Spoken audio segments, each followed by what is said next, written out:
Hi, welcome to the Recovery Daily Podcast. I'm your host, Rachel Abbasi. I'm a grateful recovering alcoholic and stroke survivor. And before we get started on the Reads and Recovery book review this month, I wanted to share with you some exciting news. The Recovery Daily Podcast is sponsoring the Live for Lane 5th annual 5K run and walk, which is in Cascades.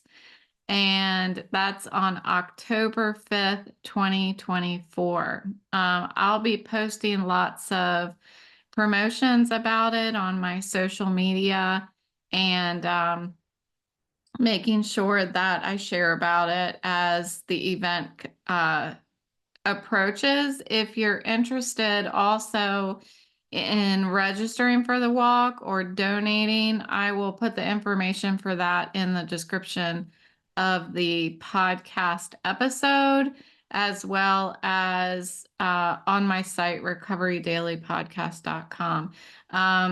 I immediately decided that I was going to do this. I was reading my Cascades Current newsletter, which we get every month in my community, and saw this Live for Lane, and the headline was about supporting mental health. And so I immediately hopped onto the website and saw that this is something that I want to be a part of, and want to promote my podcast to anyone else who might be suffering from an invisible illness like depression. It's so freaking important to spread the word about this. So I'm really excited that my community is doing something. So I just wanted to briefly tell you who Lane is. This is in memory of Lane Michael Burroughs, and Lane was an honor student at Dominion High School, which is right near me, and played as the number 63 lineman on the football team. He was an active community member, earned his Arrow of Light Boy Scout Award, and played baseball for 13 seasons. In all, he did. Lane loved being a part of the team. And music, interestingly enough, this seems to come up more and more as I talk about and work with other people with depression. Music was an outlet for Lane and something he used to express himself. And at the age of 11, he became a self-taught guitarist, which is the same thing that my son did as well. Um, so the website liveforlane.org has a bunch more information about Lane and about the cause and the foundation. Lane's life was lost after his battle with mental illness. In 2019, he was only age 15. So help us to continue his legacy and not have his story end there. And we can carry on his memory and all of the good things that he was doing in his community. Let that not be forgotten. It's so important that these people who pass from mental illnesses, that we learn something from it, that something happens from that. I too lost my brother-in-law to suicide. I'm not sure the exact years because I don't like to track it, but it's been quite a few years now. And I I immediately that year signed up for a 5K run walk as well. And I just walked it and really wanted to spend that time just thinking about him. And that's what I did. So if you know anyone who might be suffering with mental illness, or you yourself are battling with it, consider going to this event. It's so important to be a part of something bigger than yourself, build a network, and we can make a much needed difference in your life by reducing that mental health stigma and talking about it. So, more information I will post over the course of the next month. Let's see, September, October, yeah, month. So again, that's October 5th. And so now we have our Reads and Recovery Month, Reads and Recovery episode today. So woo woo. Today we're going to be talking about a book review of the book Drunk Mom, a Memoir by I'll try it. I'll try it. Jowita Bydlowski. Jowita Bydlowski. Huh, pretty good. Okay. So I loved this book. I did. At first, I was just kind of like, I don't know, it's just another drunkalog, you know. But I really appreciated the way that the author articulated the obsession, the true prioritization of the drink in our lives as active alcoholics. So the book gives a completely unfiltered look at the struggles of alcoholism and addiction, um, and and talks about the impacts that it has with motherhood. And that's an interesting angle on it as well. Some of the things that she shares in the book, I did not resonate with me, but others did. And when I ran across these parts of the book that it resonated with me, it scared the shit out of me, to be honest. It brought back memories of when I was actively drinking and the considerations of what I would do for a drink, to include leaving my kids at home. I didn't do it, I just considered it. And that is really scary. It's really scary. So, the book is not just about alcoholism alone. It shares a lot about um, how it impacts the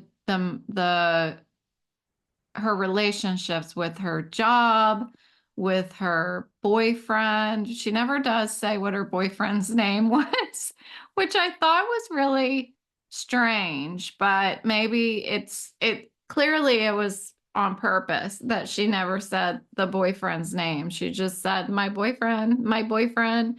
And it sounded like me because I did that for however long we dated before we got married this year on Valentine's Day. I always called him my boyfriend. Sometimes once in a blue moon, I'd call him my partner because I got tired of saying boyfriend. But we're married now. So now I say husband all the time. And I didn't even have but maybe a month or two where I got to say fiance because that's the funnest part to say. Fiance. I think there's an episode on Seinfeld that is talking that it's all about this lady continuously saying fiance. Anyway, I stray. So the author is brutally honest about what it was like, the thoughts that she had raising her newborn son. And she talks about the darkest corners of her life, her lies, the shame that she experienced, and this endless cycle of relapse that she was in.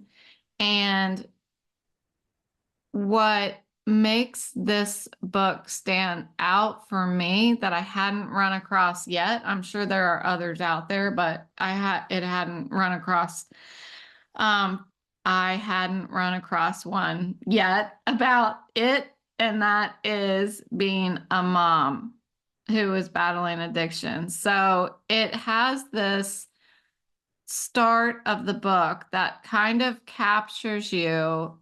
For me, I kind of was like, this isn't going to apply to me, because it opens up where she's talking about drugs.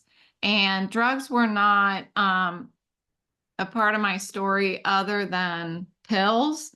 I didn't do any, I guess you would call hard drugs, quote unquote.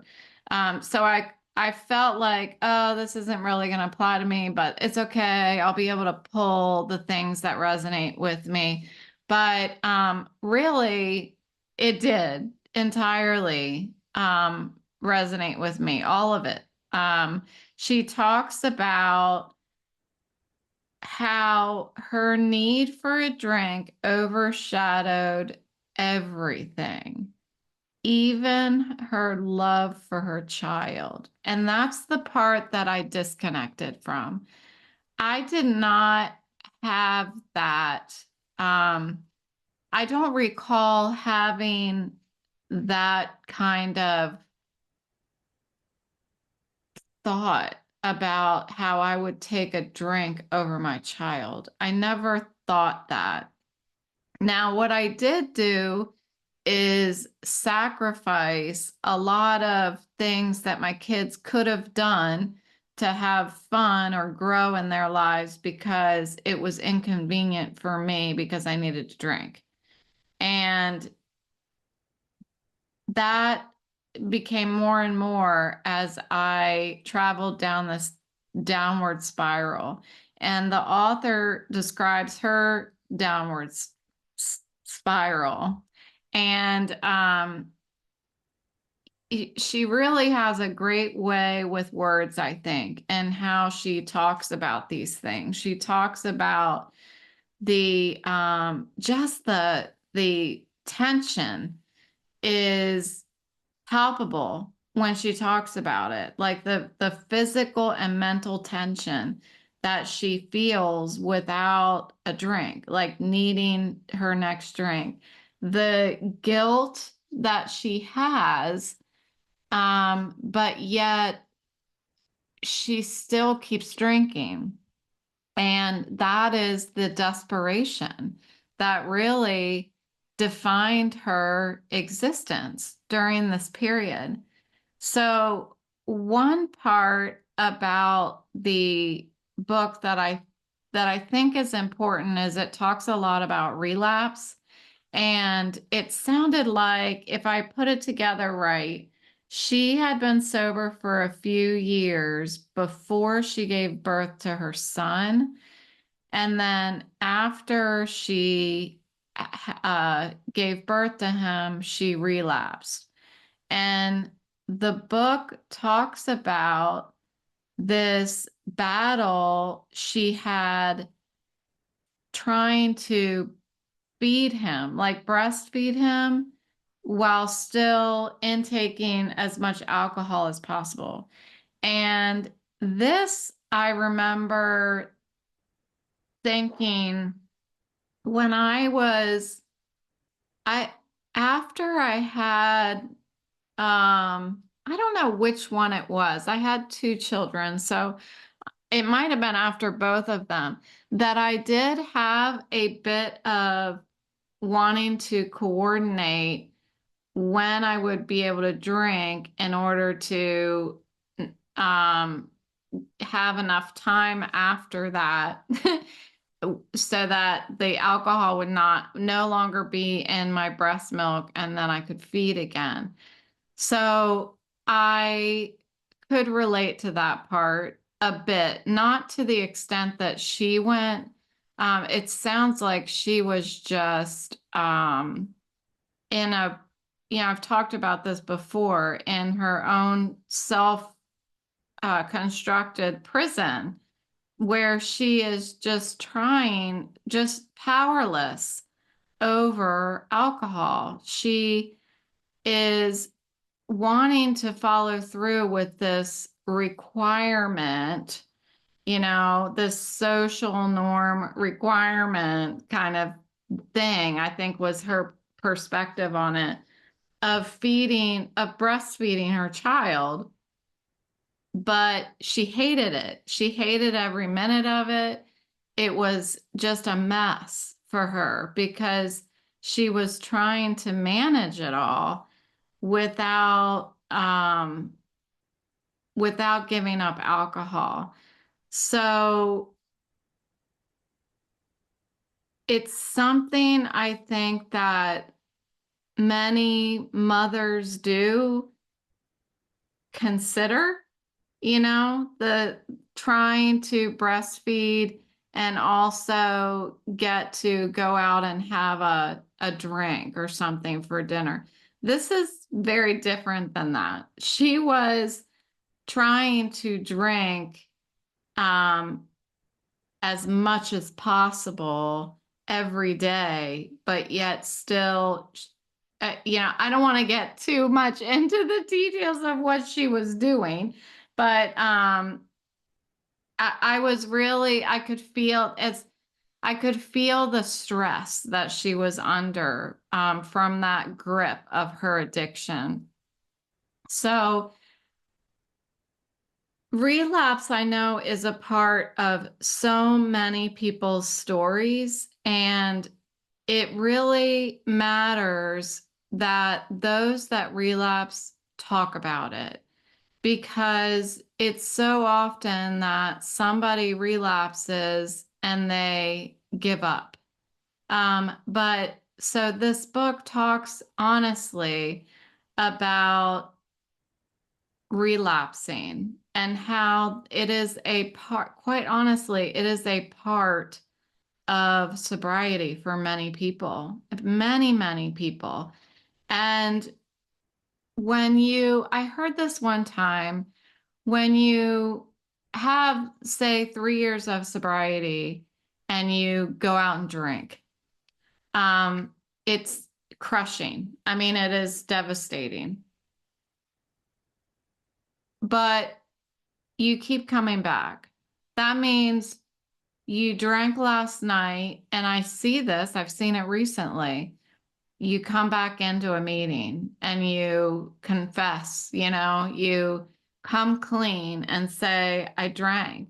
And most times, the person who relapsed will hear, um, great job coming back. It's not you suck because you relapsed. It's congratulations on coming back because it is hard to come back. It is so hard to come back. And she talks about in the book about the different times that she's tried to come back. And she tried AA, she tried, AA wasn't for her, so she tried other things. AA isn't for everybody, but there are a lot of people who say that I've run across that say AA is not for them. And so nothing, so nothing is going to help them. And that's not the case. There is a solution, even if AA is not for you. Okay. So motherhood, I think, adds another complexity to alcoholism. She talks about the guilt and shame of being a mother who drinks. She is painfully aware of the damage her drinking could do to her son, yet she finds herself unable to stop. Wanting to be a good mother, but being consumed by alcoholism and having, I thought was interesting, her self-talk, because she's like, I want to be the best mother ever. And yet she's talking about some really animosity she has for her own son. That's how it came across to me. And it's heartbreaking, but yet it's deeply relatable, to anyone who is struggling with this obsession for alcohol. And as I read more and more of these books, and I'm hearing different types of people who are alcoholics, whether it's a drunk mom. I've run across a stroke survivor that is relying on marijuana 24/7. And that's debatable, because is it for pain, or is it for physical pain, or is it for mental pain? Are we ignoring the solution? Are we numbing ourselves? Or is it actually doing something to allow us to progress? So the book challenges all of these books that give a different angle on different people with the disease of alcoholism, challenges that stereotypical image of a drunk, right? The drunk under the bridge, or the drunk that sleeps in a tent. Some of us do that too. I have a very close friend who was the drunk that lived in the woods in his tent. And he's a very charming, lovely fellow. But I'm challenged to find the word. Like, I was going to say, I don't enjoy it. I appreciate the different perspectives on people's drunkalogs, because it has been changing my judgments of different types of people and my biases. So I just can't seem to get enough. It's very much like sitting in my AA meetings and hearing everybody's experience, strength, and hope. But the books are really telling the whole story from beginning to end.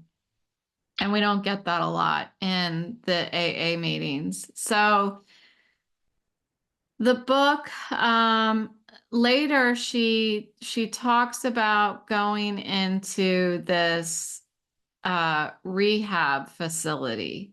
And I think that is a really enjoyable part of the book, because I could really relate to all the different types of people that you meet in rehab.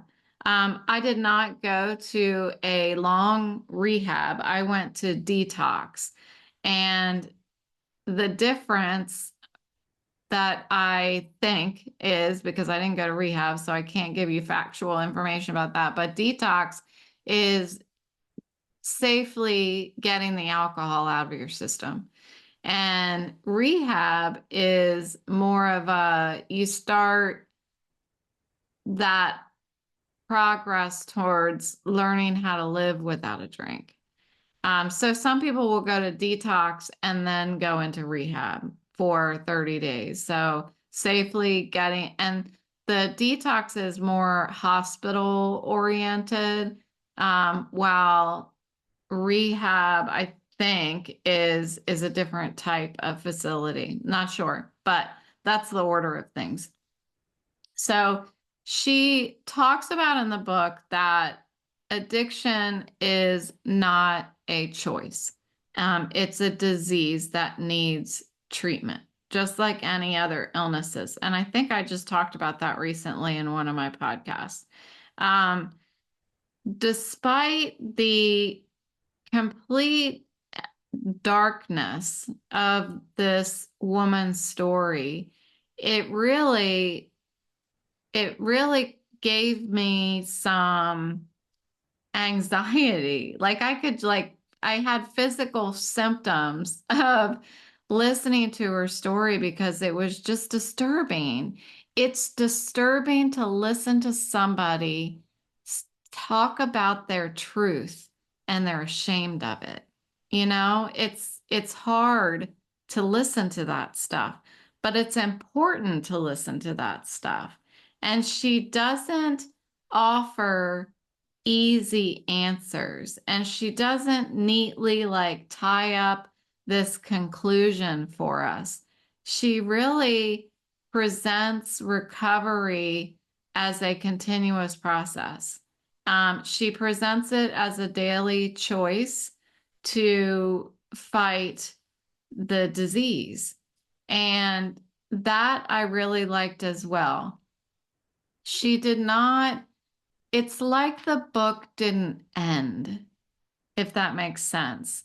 For those of us in recovery, the book is a great display of how what we do doesn't end, why we do the work that we do in recovery, and how it is one day at a time and it never stops. There isn't a point where we reach the end of our story as it relates to our disease, because it's a lifelong disease. I just talked about recently, it's a fatal, progressive, and I can't remember what the other part of it was. Fatal, progressive, and something. Um, and that's really what she displays in the book. If you can tell, I'm having brain fog right now, so that's why I'm very, I don't know, struggling with words. Same old, same old. So it talks about how she manages her relationship with her boyfriend. And it talks about how she relapses so many times that people didn't believe that she was going to stay sober. They don't trust her. They get to the point where they're like, I've heard this all before. And I know that I experienced that. Um, there wasn't a lot of communication to me about it, more so than my daughter. She was the one who communicated it the most to me. Um, but the book talks about rebuilding those relationships and forgiving ourselves, because we really can't move forward until we forgive ourselves for past mistakes. And the book shows that no matter how far we have fallen, there is always a way back, you know? I'm sad right now because I'm thinking of my brother-in-law and how he felt that he was an alcoholic as well. And he just kept falling. And I think he got to the point where he just fell so far he didn't think that there was a way back. And it's just, it touches so close to my life. I mean, it is my life. And it's so important to me. And I think that the book talked really well about it. Um, so she talks about being honest with herself. She talks about asking for help. And she talks about not looking at herself as a failure. Um,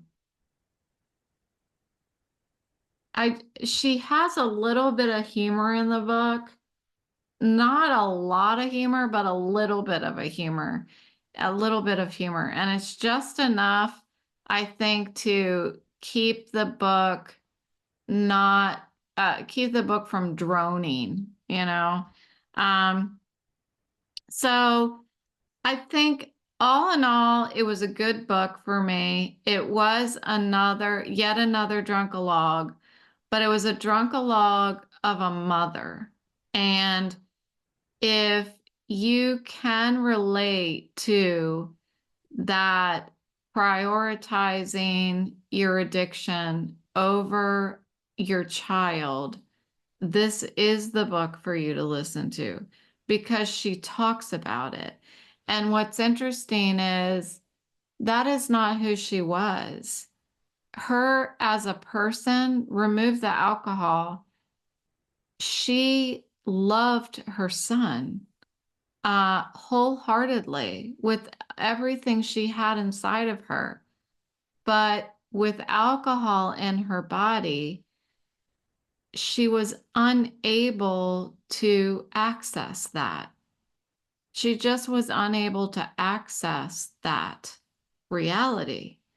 Um, so I think it's important to not judge the experiences of other addicts.